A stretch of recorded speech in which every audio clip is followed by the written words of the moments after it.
Assalamualaikum warahmatullahi wabarakatuh. Perkenalkan, saya Trijati Puspita Lestari. Dalam video kali ini saya akan membahas tentang anatomi dan fisiologi sistem respirasi. Sistem respirasi merupakan sistem yang memiliki fungsi utama, yaitu memperoleh oksigen dari atmosfer untuk digunakan oleh sel tubuh dan mengeluarkannya kembali karbon dioksida yang diproduksi oleh sel.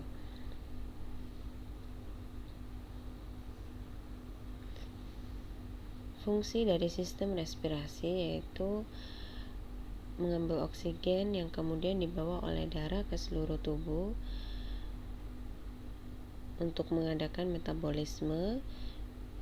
Yang kedua yaitu mengeluarkan karbon dioksida yang terjadi sebagai sisa dari metabolisme kemudian dibawa oleh darah ke paru-paru untuk dibuang. Jadi fungsi utama dari sistem pernafasan yaitu mengambil oksigen dari atmosfer ke dalam sel-sel tubuh dan untuk mentransport karbon dioksida yang dihasilkan oleh sel-sel tubuh kembali ke atmosfer. Selain itu, sistem respirasi juga memiliki fungsi non-respiratorik. Fungsi non-respiratorik yaitu menyediakan jalan untuk mengeluarkan air dan panas, kemudian meningkatkan aliran balik vena, memelihara keseimbangan asam basa normal, memungkinkan kita berbicara, menyanyi, dan vokalisasi lain. Selain itu juga mengeluarkan, memodifikasi, mengaktifkan atau menginaktifkan berbagai bahan yang melewati sirkulasi pada paru-paru. Proses respirasi terdiri dari 4 proses yaitu ada ventilasi pulmonal, respirasi eksternal, respirasi internal, dan respirasi seluler. Respirasi untuk ventilasi pulmoner atau pernafasan yaitu jalan masuk dan keluar udara dari saluran pernafasan dan paru-paru. Kemudian respirasi eksternal yaitu difusi oksigen dan karbon dioksida antara udara dan paru-paru dan kapiler pulmonal atau alveolus. Kemudian respirasi internal yaitu difusi oksigen dan karbon dioksida antara sel darah dan sel-sel jaringan.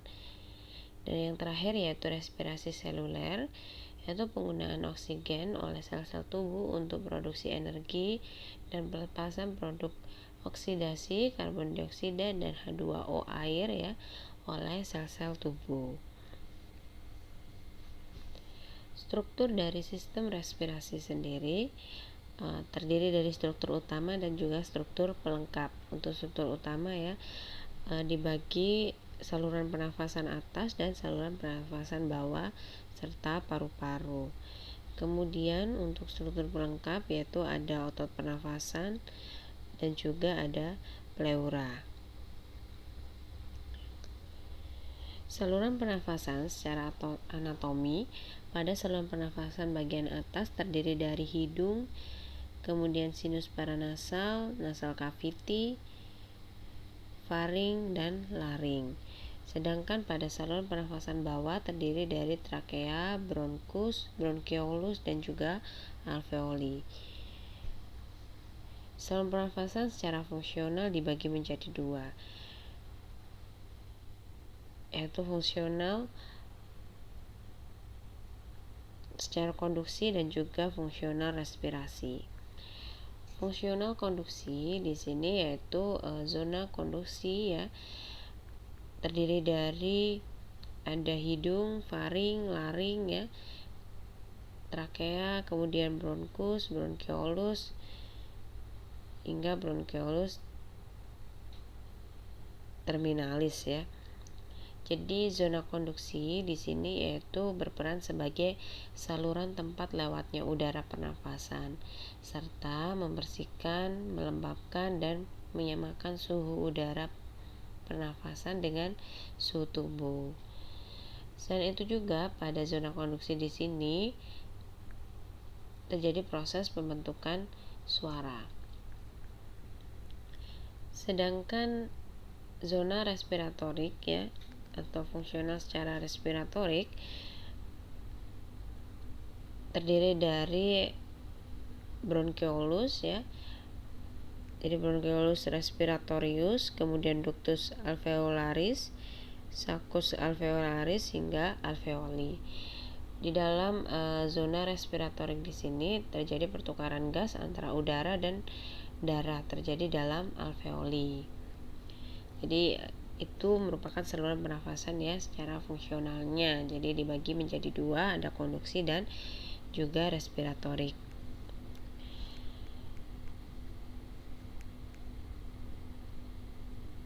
Kita mulai dari saluran pernafasan atas ya, yaitu dimulai dari rongga hidung. Rongga hidung dimulai dari vestibulum, yakni pada bagian anterior ke bagian posterior yang berbatasan dengan nasofaring. Rongga hidung terbagi atas dua bagian, yakni secara longitudinal oleh septum hidung dan secara transversal konka superior, medialis dan juga inferior.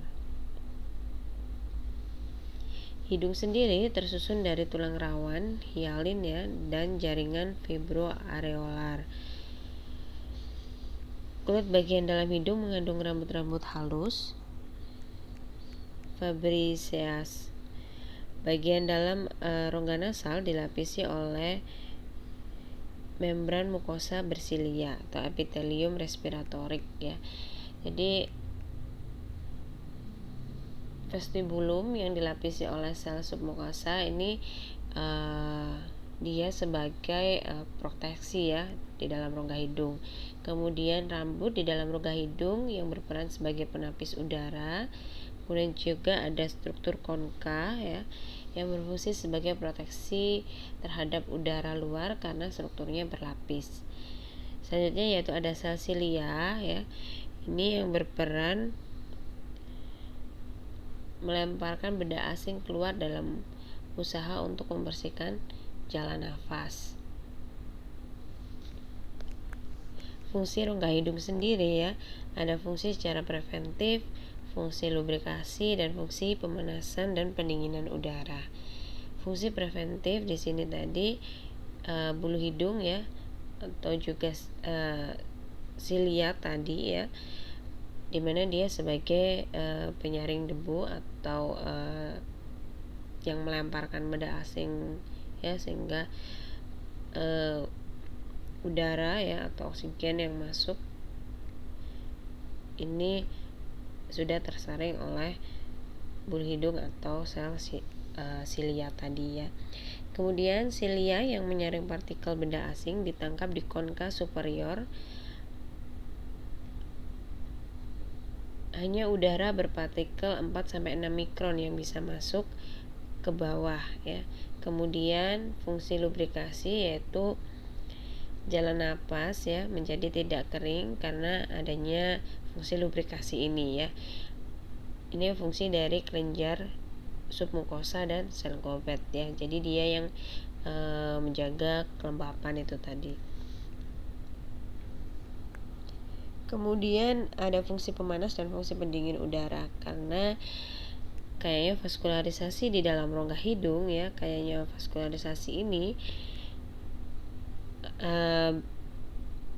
bisa berfungsi sebagai konduksi dari panas dan adanya perputaran udara, inspirasi dan juga ekspirasi.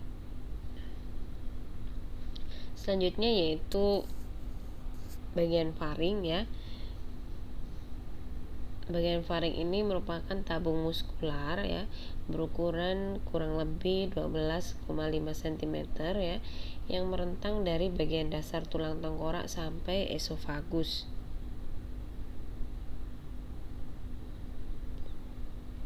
Jadi ini merupakan bagian belakang dari rongga hidung dan rongga mulut ya. Faring sendiri dibagi menjadi 3 bagian ya. Ada yang pertama yaitu nasofaring ya. Ini bagian yang berbatasan dengan rongga hidung. Kemudian yang kedua ada orofaring, bagian yang berbatasan dengan rongga mulut. Dan yang ketiga ada laryngofaring, bagian yang berbatasan dengan laring.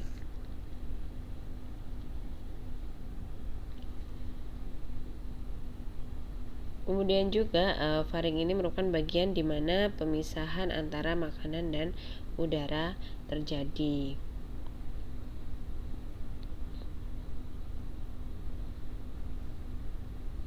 Fungsi faring ya, yaitu dia menyediakan saluran bagi udara yang keluar masuk dan menyediakan ruang dengung atau resonansi untuk suara percakapan. Selanjutnya yaitu laring ya.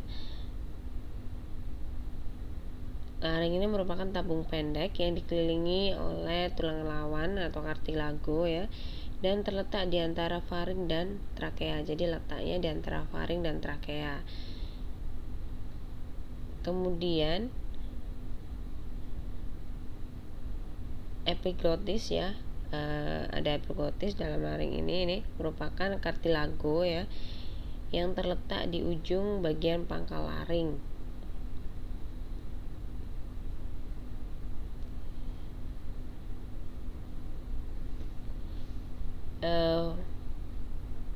Laring sendiri ya biasanya di bawah tulang krikoid ini biasanya dilakukan tindakan tracheostomi ya. Jadi kalau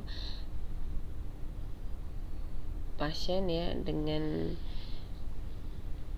masalah pernafasan ya akan dilakukan suatu tindakan tracheostomi ya, biasanya letaknya yaitu di bawah tulang krikoid ya. Ini bertujuan untuk mengurangi dead space dan mempermudah penghisapan dari sekresi ya. Kenapa kok diletakkan atau posisinya pada di bawah tulang krikoid itu tadi. Kemudian fungsi laring sendiri ya, fungsi utamanya yaitu sebagai alat suara, dan dalam saluran pernafasan sebagai jalannya udara. Dan itu juga lapisan mukosa bersilia laring ini juga bermanfaat untuk menghilangkan partikel asing dan juga menghangatkan dan melembabkan udara yang dihirup.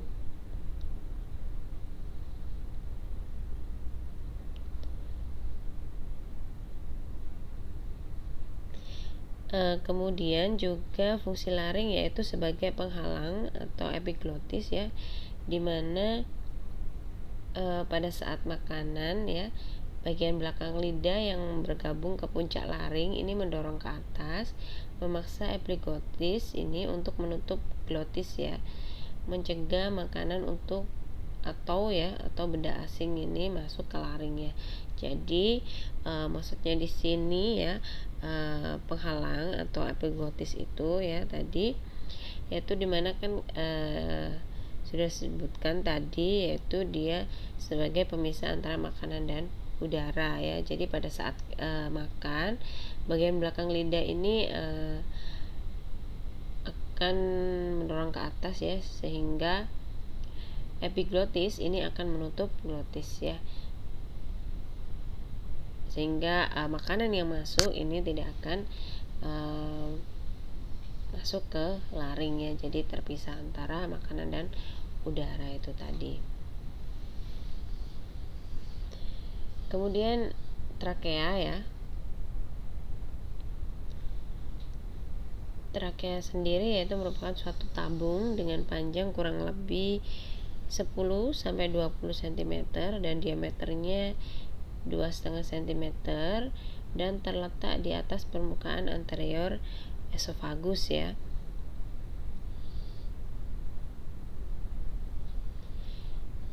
Terdapat sekitar 16 ya sampai 20 cincin kartilago ya berbentuk C ya.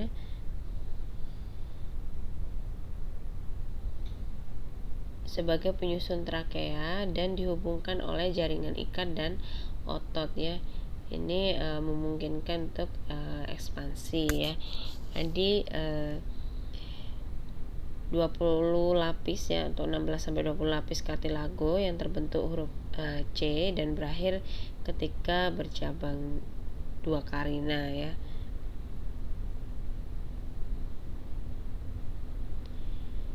Kemudian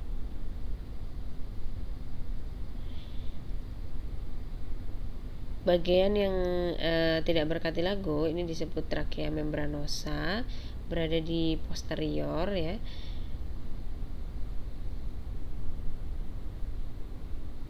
Dan pada ketinggian vertebra thoracalis 4, trakea bercabang 2 di karina ya, menjadi bronkus utama kanan kiri ya. Jadi pada T4 ya, ini trakea bercabang menjadi 2 ya. Jadi di karina menjadi bronkus utama kanan dan kiri. Di atas tempat masuknya bronkus utama, kedua kartilago bertemu membentuk cincin sempurna ya, tidak hanya C melainkan juga O. Di bagian dalam saluran ini juga dilapisi oleh epitelium respiratorik ya. Jadi epitelium respiratorik ini bersilia dan memiliki banyak sel goblet tadi, sel goblet ya. Jadi fungsi trakea sendiri yaitu saluran penghubung ya, pernafasan bagian atas dan juga paru-paru ya. Ya, selanjutnya yaitu bronkus.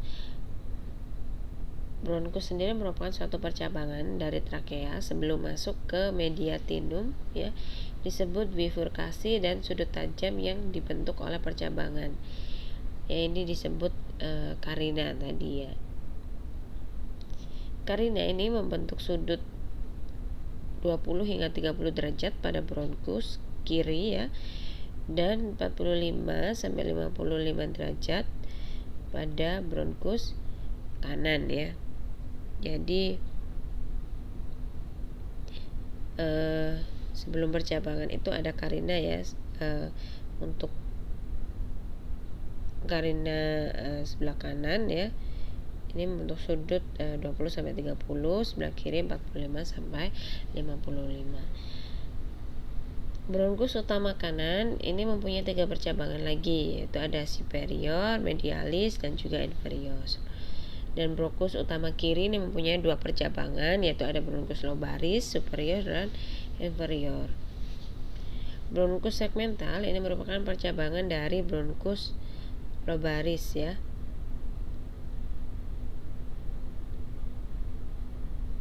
Jadi bronkus primer atau utama ini terbagi tadi ya, bronkus kanan kiri ya. Kemudian setiap bronkus bercabang 9 sampai 12 kali untuk membentuk bronki sekunder dan tersier ya, dengan diameter lebih kecil. Kemudian bronki disebut ekstrapulmonar sampai memasuki paru-paru, setelah itu disebut intrapulmonar ya. Jadi urutan percabangan dari bronkial ya, ini dimulai dari bronkus, kemudian bronkiolus, bronkiolus terminal, bronkiolus respiratorik, ductus alveolar, dan yang terakhir yaitu alveoli.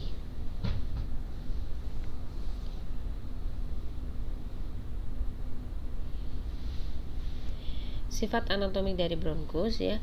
Jadi bronkus ini dibentuk dan ditopang oleh cincin kartilago, kemudian juga dilapisi oleh epitel kolumnar bersilia ya. Kemudian juga mengandung otot polos dan mendapat vaskularisasi dari arteri bronkialis. Diameternya kurang lebih 2 mm dan tidak ada alveoli di dindingnya. Bronkus ini bukan merupakan pipa yang kaku ya. Dan juga bronkus ini merupakan atau berupa saluran dari otot dengan inervasi vagal yang dapat membuat bronkus tersebut berdilatasi dan berkontraksi sebagai respon terhadap rangsangan neurohumoral dan kimia.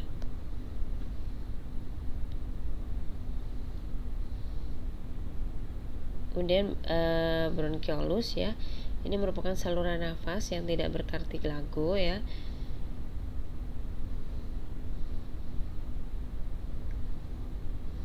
bronkiolus paling ujung atau distal ini disebut terminalis, jadi yang paling ujung sendiri yaitu bronkiolus terminalis.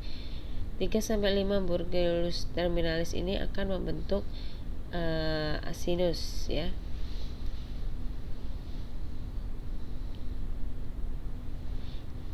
Pada saat paru-paru kolaps ya, bronkus besar masih tetap paten, sedangkan bronkus kecil, bronkiolus dan alveolus ini akan ikut kolaps ya.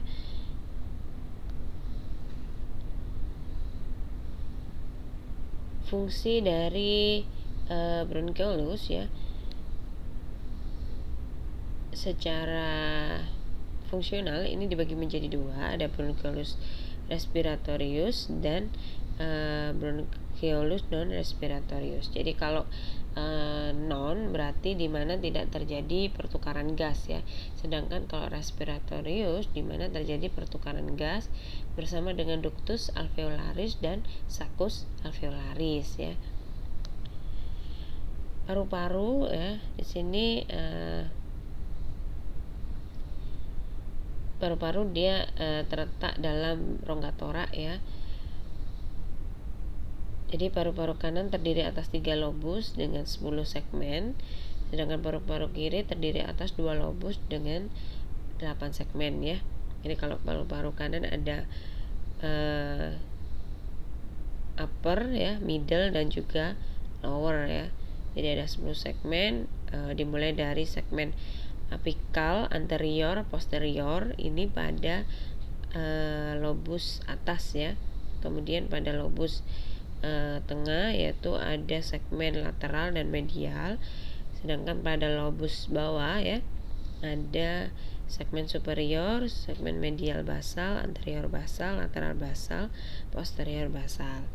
Sedangkan pada paru-paru sebelah kiri ya ada 2 lobus yaitu kiri atas ya, lobus kiri atas dan lobus kiri bawah. Masing-masing ada 4 segmen ya. Pada lobus kiri atas ya ada segmen apicoposterior, anterior, superior lingular, inferior lingular ya. Sedangkan pada lobus kiri bawah ya ada segmen superior, kemudian anteromedial basal, posterior basal, dan lateral basal.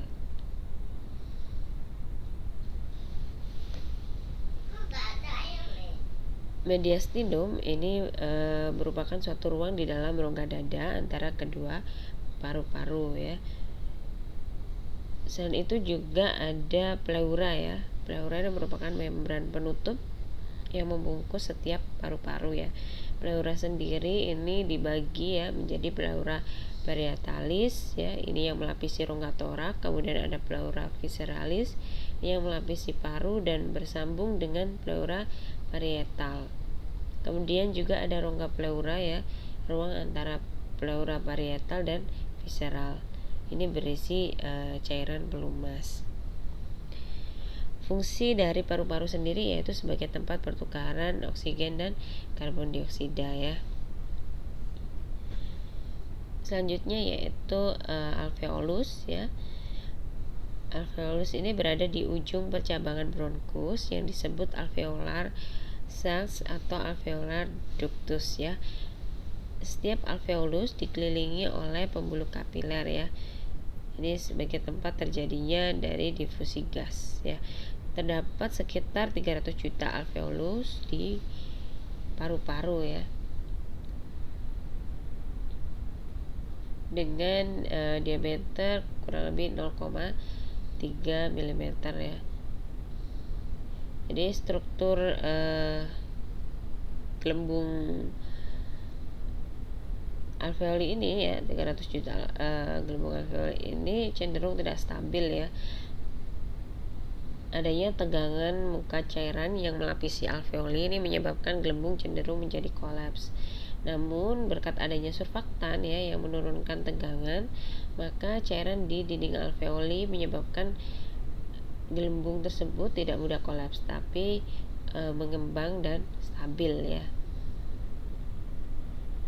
Jadi alveolus ini ya dibentuk dan dibatasi oleh dinding alveolus yang dibentuk oleh dua macam sel ya, yaitu ada sel alveolar tipe 1 atau pneumosit tipe 1. Ini merupakan sel pneumosit squamosa ya.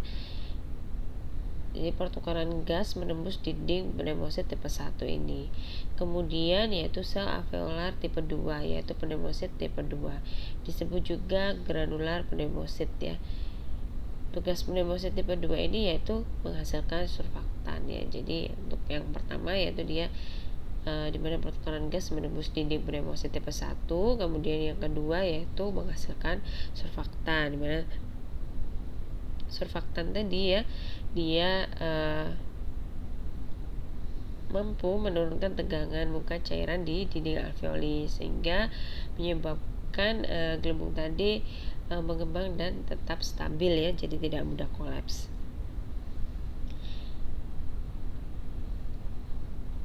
Kemudian otot-otot pernafasan ya atau organ pendukungnya ya, yaitu ada otot pernafasan terdiri dari otot skelet ya,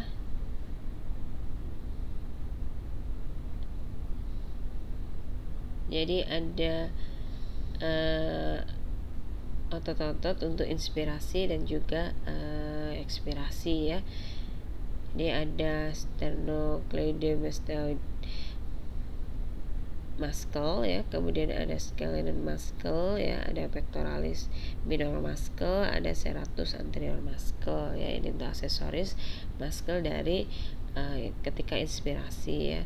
Kemudian juga aksesori dari muscle ketika ekshalasi, yaitu ada internal intercostal muscle, kemudian ada transversus thoracis muscle, ada external oblique muscle, rectus abdominus, dan internal oblique muscle.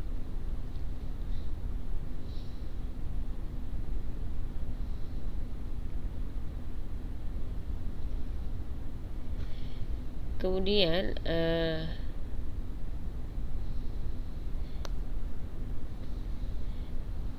pada saat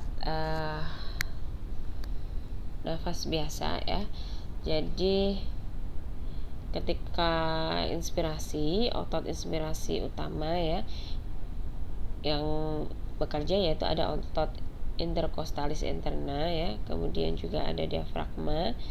Kemudian otot inspirasi tambahannya yaitu ada otot scalenus ya, dan juga otot sternocleidomastoideus. Kemudian sedangkan pada saat nafas biasa ekspirasi ini tidak memerlukan kegiatan otot ya, cukup daya elastisitas paru atau recoilnya.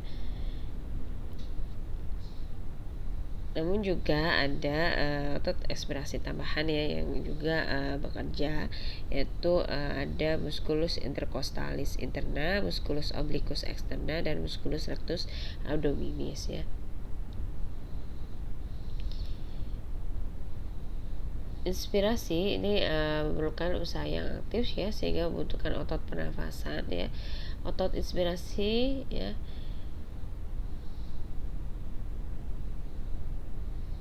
ada utama tadi ya, dan juga ada tambahan. Jadi kalau yang utama ini merupakan otot yang berkontraksi untuk melakukan inspirasi sewaktu bernafas tenang ya. Kemudian juga diperlukan active breathing ya jika serangan asma, berbicara, menyanyi, batuk, bersin, dan juga mengejan. Ini untuk yang gambaran A, ini dimana ini otot-otot yang digunakan ya ketika inhalasi atau inspirasi ya. Kemudian yang sebelahnya ini ya, ini untuk otot-otot ya yang bekerja ketika ekspirasi. Kemudian untuk gambar B ya, ini perubahan dari thoracic cavity ya, perubahan ukuran ya ketika terjadi inhalasi dan juga ekshalasi. Selanjutnya yaitu diafragma ya. Diafragma sendiri merupakan suatu septum berupa jaringan muskulotendineus ya yang memisahkan rongga torak dengan rongga abdomen. Ya, jadi diafragma ini merupakan bagian paling dasar ya dari rongga torak. Diafragma ini merupakan otot yang paling utama untuk bernafas ya. Merupakan lembaran-lembaran otot tipis yang bersinergi ya atau melekat pada iga terbawah dan dipersarafi nervus phreniccus yang berasal dari segmen 3, 4, dan 5. Kemudian pleura ya.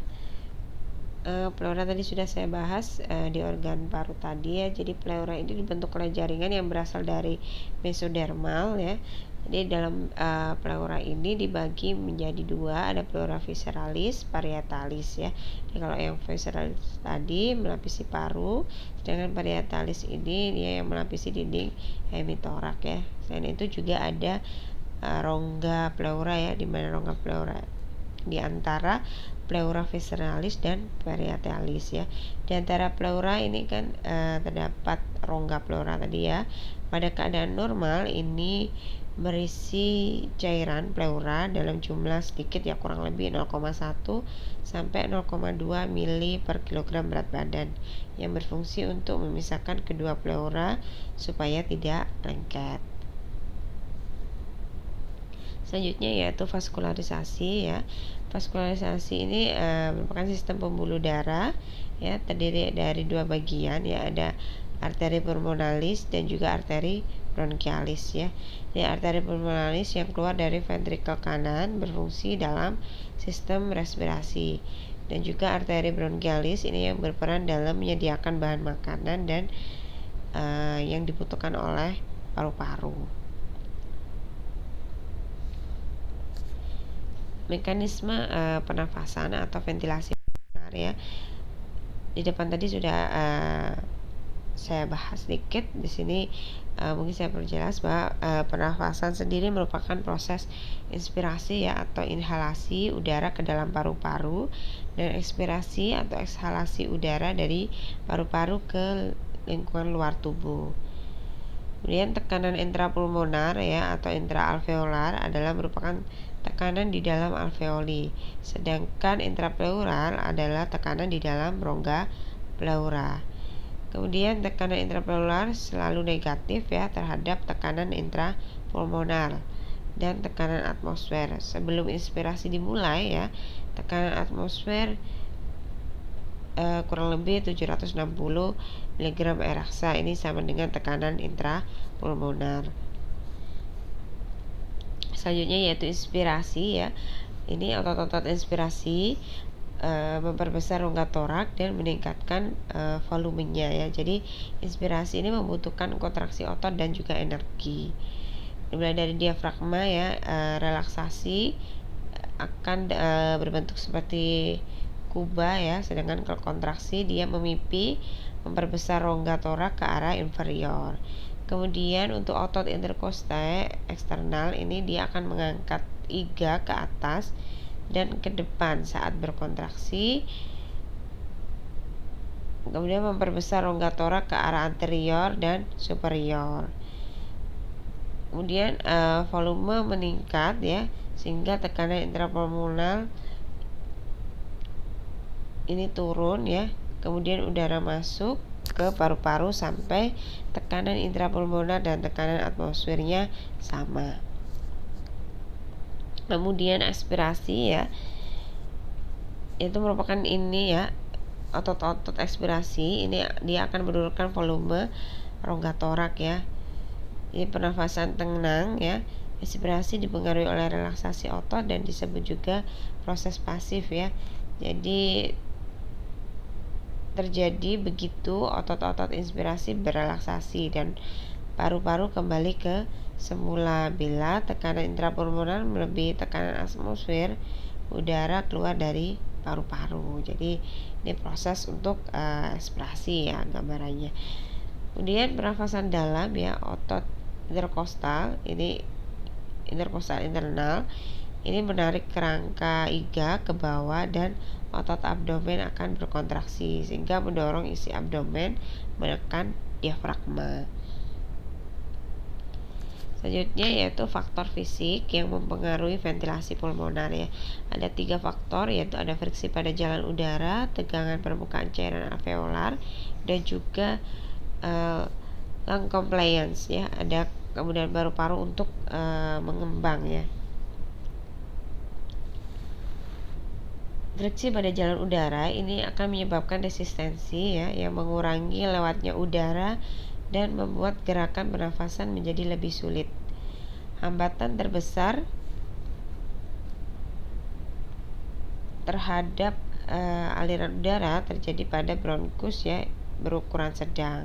Kemudian tegangan permukaan cairan alveolar ini bekerja mengurangi ukuran alveoli dan membuat alveoli kolaps atau mengempis. Kecenderungan ini ya dicegah dengan adanya surfaktan tadi ya, sehingga karena adanya surfaktan maka dia mengembang dan tetap stabil sehingga tidak terjadi kolaps. Kemudian lung compliance di sini ya, kemudian paru-paru untuk mengembang dan tergantung dari elastisitas jaringan paru-paru dan juga fleksibilitas rongga torak. Bila salah satunya rusak, ekspirasi menjadi suatu proses aktif ya, yang memerlukan energi ya. Mestinya ekspirasi yaitu dia suatu kegiatan yang pasif ya, atau pernafasan biasa, di relax ya. Kemudian yaitu kita juga perlu mengenal ya volume dan kapasitas paru ya. Ada volume tidal ya, yaitu merupakan volume udara yang masuk dan keluar paru selama ventilasi normal biasa ya. Normalnya yaitu pada laki-laki 500 mili, perempuan 380 mili. Kemudian ada volume cadangan inspirasi atau VCI ya, yaitu volume udara ekstra yang masuk ke paru-paru dengan inspirasi maksimum di atas inspirasi tidal ya. Normalnya yaitu laki-laki 3100 mili ya, perempuan 1900 mili. Kemudian ada volume cadangan atau ekspirasi VCA ya. Ini volume ekstra udara yang dapat dengan kuat dikeluarkan pada akhir ekspirasi tidak normal ya. Normalnya yaitu laki-laki 1200 mili, perempuan 800 mili. Kemudian ada volume residual ya, yaitu volume udara sisa ya dalam paru-paru setelah melakukan ekspirasi kuat ya. Normalnya yaitu 1200 mili dan perempuan 1000 mili. Selanjutnya yaitu ada kapasitas residual fungsional ya, atau KRF. Ini merupakan suatu jumlah udara sisa dalam sistem respiratorik setelah ekspirasi normal ya. Nilai rata-ratanya 2200 mili. Ya, jadi perhitungan rumusnya yaitu untuk KRF ini yaitu FR ya, atau volume residual ditambah dengan volume cadangan ekspirasi. Kemudian kapasitas inspirasi di sini yaitu penambahan volume tidal dan volume cadangan inspirasi. Hitungannya yaitu kapasitas inspirasi ini sama dengan volume tidal ditambah dengan volume cadangan inspirasi. Kemudian ada kapasitas vital ya. Kapasitas vital yaitu jumlah udara maksimal yang dapat dikeluarkan dengan kuat setelah inspirasi maksimum ya. Jadi kapasitas vital ini sama dengan volume tidal ditambah volume cadangan inspirasi ya, ditambah volume cadangan ekspirasi. Kemudian yang terakhir yaitu ada kapasitas total paru ya. Itu merupakan suatu jumlah udara yang dapat ditampung dalam paru-paru ya, yaitu kapasitas total paru-paru sama dengan KF ya, KV kapasitas vital ya, ditambah dengan volume residual ya. Baik, ini ya rangkumannya yang saya jelaskan tadi ya, yaitu ada tidal volume ya, ada volume cadangan expirasi, kemudian ada volume cadangan expirasi, dan juga ada residual volume ya, dan normalnya dan juga pengertiannya. Jadi bisa dipahami dari rangkuman ini ya. Baik, mungkin itu yang bisa saya sampaikan ya untuk materi anatomi fisiologi sistem respirasi ya. Saya akhiri, terima kasih. Wassalamualaikum warahmatullahi wabarakatuh.